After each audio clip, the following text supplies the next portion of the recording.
This truck is $85,000. This truck is $90,000. And I'm a used car dealer, and here at these car auctions, we're seeing auto loan delinquencies and repossessions spike. Hey, what's up guys, John here. Tens of millions of Americans are opting out of car ownership, giving the keys back to the lender. They can no longer afford these payments. Americans now falling behind on their car payments. The average monthly payment for a new vehicle right now is $750. Oh no, $47,000 for this little unit. Where are they gonna put them? Where?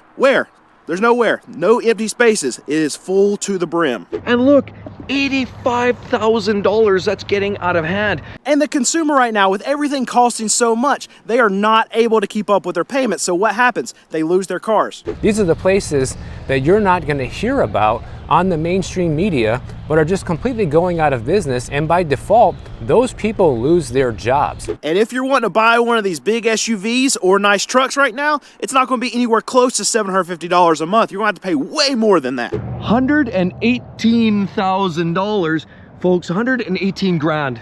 Wow, no words. Clearly the market is broken. This truck right here is $96,000. So check this out. This is a full row of $80,000 and $90,000 F-150s. That is getting out of hand. There are so many auto loan delinquencies in the system right now that there are not enough tow truck drivers to service all of these lending institutions to get their cars back. And repossessed cars are the worst of the worst. They're dirty, they're nasty, they have parts falling off of them because the consumer knows if they're going to lose their car, why take care of it? And I personally think we're going to walk into the biggest auto loan and auto market crisis we have ever before seen. The other big thing I'm noticing at the moment is just seeing big dealerships disappearing. As soon as the values of cars came down, there just isn't the money left there anymore, and they're all defaulting and having to go through a bankruptcy. So prices are so high that consumers are having to push out their loans to 72, 84 months to even be able to afford any of these vehicles. But look, this is a Wrangler 4-door Sport 4x4. $66,000. That's absolutely lunacy. Clearly the whole Canadian market is upside down. Vehicles are not selling. There's way too much inventory. Ford Mavericks that you couldn't find anywhere. Look behind me. There are 9 of them sitting here for sale.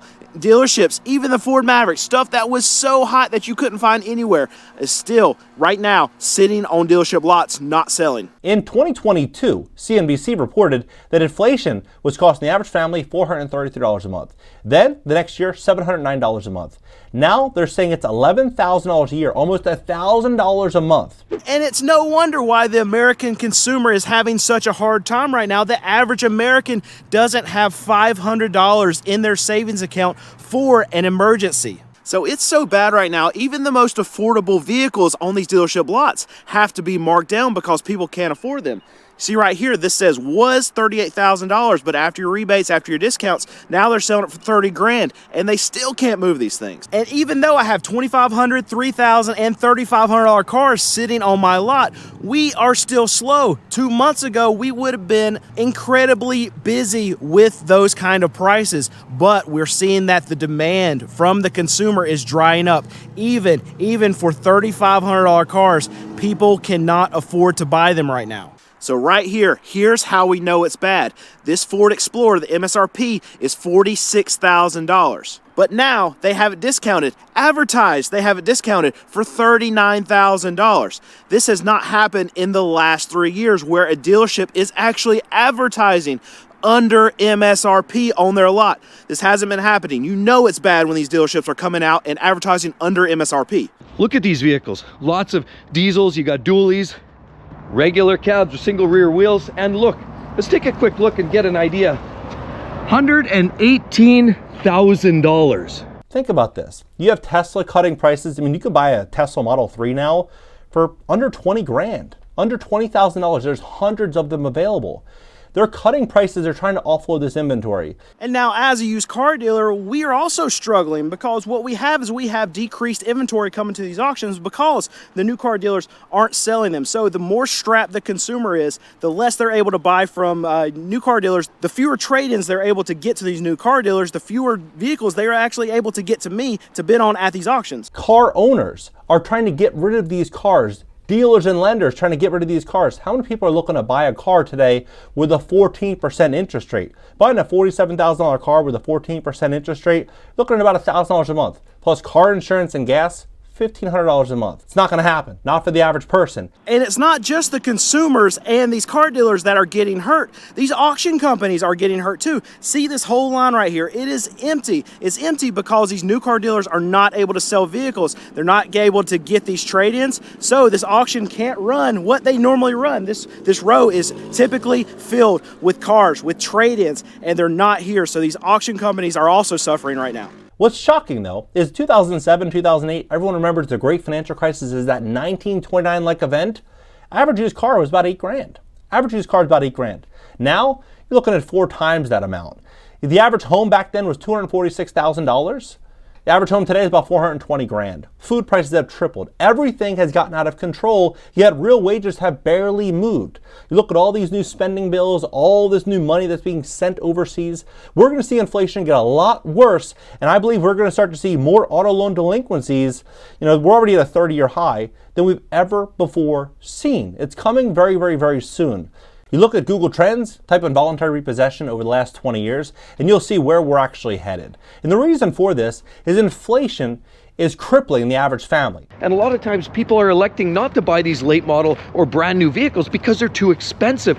Even with some of the incentives, it's just not worth it. And car dealers, especially used car dealers, are so pinched right now that we're even seeing their cars get repossessed. Yes, car dealers can get their cars repossessed. They owe money on their vehicles that they have sitting on their lot. So if they don't sell them, then the lending institution can literally go to their car lot, pick up their car, bring it here, dump it, and then that car dealer is on the hook for the difference. Hey Brandon, so as we all know, layoffs have been pretty rampant since the beginning of 2024. In fact, one of the biggest layoffs that we have seen as of recent history has been the one with Tesla, where they just laid off 14,000 workers. And as you can see on this chart from layoffs.fyi, the tech layoffs over the past couple of years have been absolutely massive. And all these cars that you're seeing behind me right now, this is a sign of a strapped consumer. What are all these? These are all repossessed vehicles. These are all individual consumers that could not make their monthly payments on these vehicles. So they stopped. And when they stop doing it, they're going to lose their car. And we're seeing this across the market, an uptick in auto loan delinquencies, credit card delinquencies, and now repossessions. And this is just the tip of the iceberg. And what's crazy is I literally just had a conversation with my sales manager, and he's telling me, look, Brandon, we can't buy cars that we have to sell for $4,500 anymore because people cannot buy them. So what we're going to do is we're actually going to bring back our range. Even me, a car dealer that sells cars that are $5,000 and under, I have to bring my range down now because people don't have the money to buy these cars.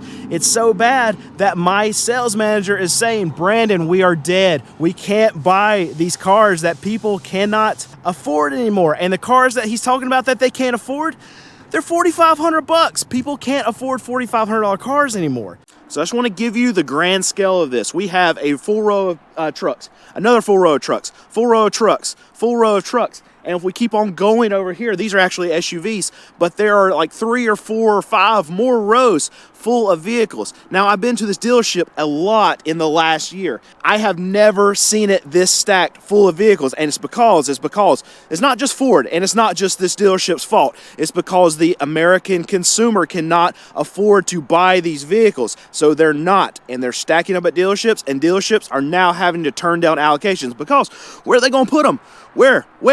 There's nowhere. No empty spaces. It is full to the brim. So another massive problem that I'm hearing from franchise GMs is that customers are coming in with so much negative equity that they can't trade them up and trade them out of their current vehicle because they owe too much on it. So typically what would happen is most consumers would have negative equity on their vehicles and would be able to trade in every 3 to 4 years and just roll that negative equity into their new vehicle. But now, because the negative equity is so high, they're not able to do that anymore. And this is hurting sales for a lot of these franchise dealers, and they're really worried about it because people owe too much on these cars that they paid way too much for, and the banks allowed them to do it. This car market in Canada is absolutely ballistic, and people aren't buying. Cost of living's too high, and as you can see, even with some incentives on trucks, SUVs, cars, and that's every brand, they're still not selling. But this just doesn't begin and end here. Clearly the whole Canadian market is upside down. Vehicles are not selling. There's way too much inventory.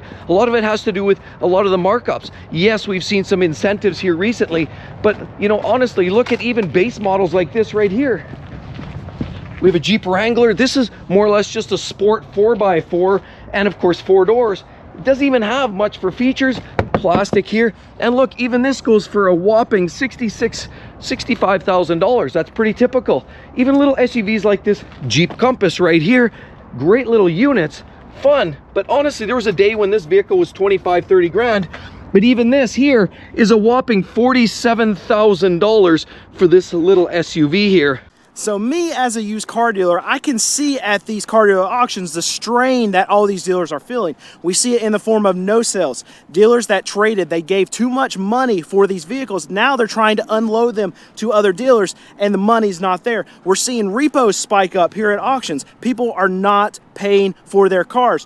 What we're seeing too is that we're seeing fewer and fewer cars come through the auction, and that means that new car dealers are not selling, because what we get here at these auctions are trade-ins, and if we're not seeing a lot of trade-ins come to the auction, that means new car dealers are not selling. So what we really have to focus on is middle America and people that don't have these high-paying tech jobs, and that's where we can see the latest layoffs and store closings from daily job cuts. There are many different places across the country that are just folding up shop and closing down. You know, little bakeries like in New Jersey, and the donut cafes in South Carolina, furniture companies in Georgia. These are the places that you're not going to hear about on the mainstream media, but are just completely going out of business, and by default, those people lose their jobs. And those are the kinds of people that are probably levered up with the most debt, and if they lose their job, most likely cannot afford to make their debt payments, including their car payment. All right, I want you to see something else. See all these cars all behind me right here? So this auction's light on the franchise dealer side. We actually have more independent dealers. All these cars that you're seeing around me, more independent dealers than what we're seeing franchise dealers at this auction right now. And why that's interesting is because these independent dealers, all these cars, they're most likely not going to be trade-ins. They're going to be stuff that dealers need to unload. They've got on their floor plans, their credit lines, and they need to get rid of them. You have some wholesalers here. You have cars here that they're not going to sell on the retail level for whatever reason, whether it's their junk, there's money that they don't want to actually put into the car, so they're just going to dump them off to another dealer.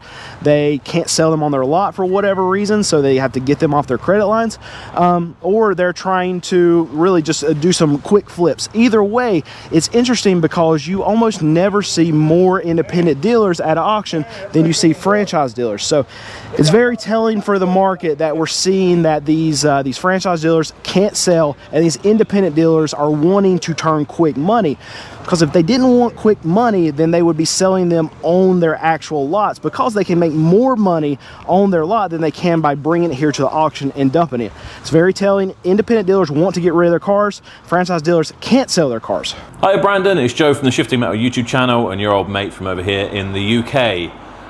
The state of the market over here currently is a bit of a volatile one. There's absolutely loads to talk about with our car finance industry at the moment as well. Not only is there absolutely loads of default cars going through the auctions, people not managing to keep up with their payments, and they're getting repossessed and put through the auctions. I've seen loads of those and buying up quite a few myself. We're also seeing a massive uptick in people trying to just reject their car through their finance company, saying it's not fit for purpose or whatever, even well after there's any kind of comeback for the dealer. In fact, I had it happen to me on a Porsche 911 that was 12 months after they bought it.